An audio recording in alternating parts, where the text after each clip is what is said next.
Quick one.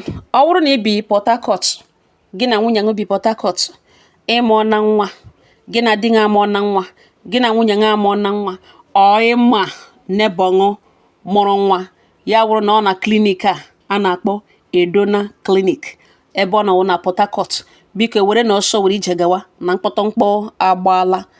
Ọ ga-adị mkpa ka unu kpọrọ nwa unu mụrụ ebe ahụ, ọ ịgwa nebọṅụ, ọ enyi gị onye mụrụ na dis clinic, ka unu gaa nyuo ma nwa akwụkwọ ka unu ọwụ na nwa awụhụ ka unu were nọ lụlụrụ na nwa ahụ were ọsọ were ije gawa na that clinic ka ha nwee ike otu a mkpọtọmkpọ gbaga ebe ahụ ka ha nwee ike gwa unu ebe nwa unu mụrụ nọ.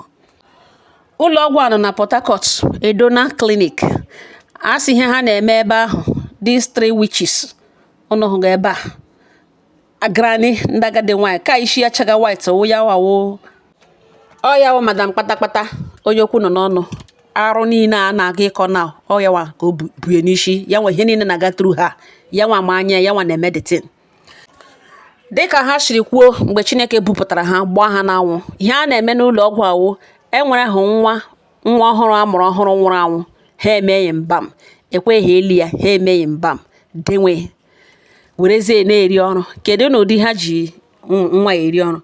Ụmụ nwaanyị na-abịa erejista na dis clinic dị ime, ha ji dia results, scan results, ha mara na ke ga-amụ ka ọ ga-amụ. Now ha enwee na ọfa ndị ha na-ara ego, ya wụrụ ndị chọrọ ịzụ nwa, ọ wụrụ nwa nwoke, wụrụ nwa nwaanyị, wụrụ nwoke na nwaanyị, na ụdị ọbụla gị na ha ji bagen nọ, ha ewerezie olileanya ha tụkwasị na ụmụ nwaanyị a na-adị ime rejistara n'aka ha. The day nwaanyị a ga-amụ nwa, ikekwe ya wụrụ ka result ya kwuru na ọ ga-amụ nwa nwoke. The day ọ ga-amụ nwa, ọ baala ọnụhala na labor, ha emetụrụ onye ka ya kwụrụ ha ụgwọ fọ nwa nwoke ka ha nọrọ na window standby. Nwaanyị ime na-eme ọ nọ at the mercy of her doctor. Ihe ha ga-eme bụ ha agba ya ọgwụ mee one or two, agakwana ha ekwe ka relative ya bata nọrọ present, ọ naanị ha na-atọ naanị n'ime theater arụ ala na ga-ewezie window oghe. Ngwa ngwa nwaanyị a ga-amụpụta nwa, ha ekuru nwa ya ka ị ga-esi na window pass ya out ka ị ga ya okuru bọcha, then o nwetezi onwe ha ejizie ya ozu nwa na nwa ya emekighị ya na ọ ga-achọ ka elie ya ka ọ ga-achọ iburu ozu nwa gawa ka ha just discard ya na hospital. O nwere ike were obi iwe na gịnị ya achọghị ịhụ nwa na ha ụta mere ha mee na ya achọ ebe ọ nwụọna ya hapụ hakwara ha the embalmed child. Now ihe a gagidere on neighborhood, some people there na their neighbors ebido na-ahụ mụrụmụrụ na-eme na window na nwaanyị ga-etigide hụ na nwaanyị a nọ labor. Before ya mana mmadụ na-apị, some people na-akwụgharị na window. At first ha eche na ọwụ relatives ndị nwe nwaanyị nọ ya ime na-eme, mana mgbe ha bịara hụ otu esi na window amụpụta nwa na otu esi ekuru ya agachi ike, anaghị aba ha n'ime the hospital. Ha emetụrụ police si abịa elekiri enwe ihe gaga on na this hospital. Police abịa undercover disguise onwe ha bata, ọ dị ka ha mere na ka ha chọrọ nwa bịa ihe niile ha hụta everything esi eme. Ọ ya wụ this man now, ha ebu na bucket wụ the embalmed baby ha na-eji eri ọrụ. Emekọta ha niile arrest, ha ebido confess what to their crimes. Ụmụnne m, ọ na-ahụ na ihe mmadụ mere ibe ya. You can imagine, ọwụkwa ha naanị na amụrụ nwa ekuru nwa nwụrụ anwụ ka ige ikekwe onye ahụ nọ arụ ha abụọ, ha amụọ nkeke amụọ nwoke ke amụọ nwaanyị, ekuru onye ka mụrụ nwa nwaanyị, ekuru nwa nwụrụ anwụ ejinye na ọ nwụrụ nwa kuruzie nwa ya nwaanyị ka ige onye ka ekuruzie ka nwoke ka ige ndị ka chọrọ nwa nwoke, just like that.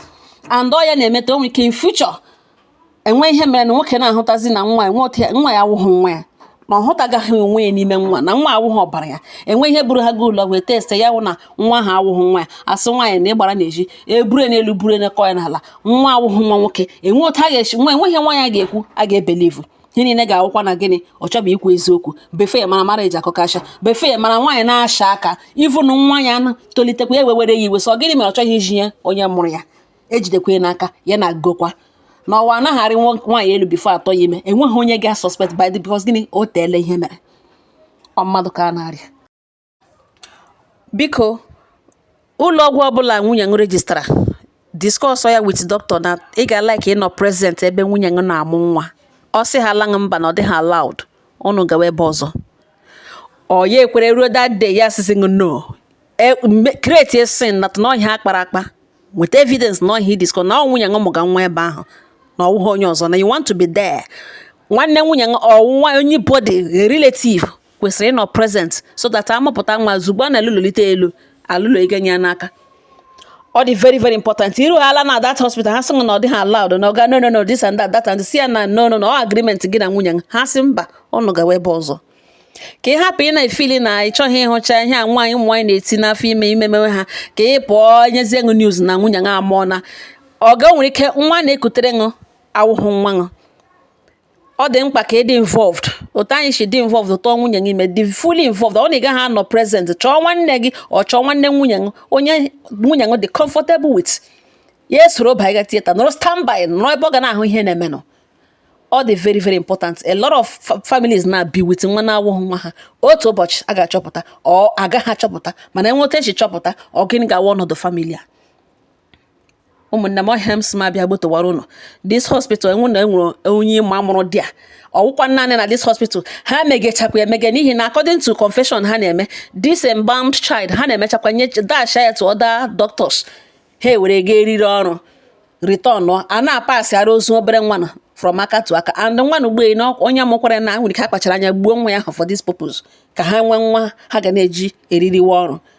Ọkụ ụnụ hụ the level of obi ọjọọ mmadụ nwere ebe mmadụ ibe ya nọ na na-anụkwa ya ọkụ na na-ahụ lewedere na agadi nwaanyị legwede na isi awụ agadi nwaanyị bụ n'isi lewedere ihe ọ na-eme mmadụ pụta ya sị ya nwere Grammy a na-akọrọ my grandmother wụ this midwife na Kososo hospital ị gaghị ama na ihe the person agaghị ama na ihe Grammy ya nọ na that hospital emegawe ihe ifu na eluigwe ga-ajụ ya ọkụ mmụọ ajụ ya ọkụ mmụọ so mefere emefe ha ajụ ya ya nọrọ in the middle ọ gaghị elu ọ gaghị ala ọnwụ ha ọrụkwa na ndụ lekwa isi awụle mgbe nwaanyị at this age na-reconsiderable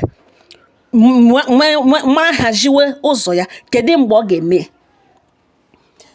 Ụmụnne m kere wutere m mmadụ sendịrị m ya na WhatsApp m sị m abịa gbotowara ya unu ọ nga ọha na m na onye ọbụla kpachapụ anya Chineke duwekwanụ ndị ya udo dịrị unu.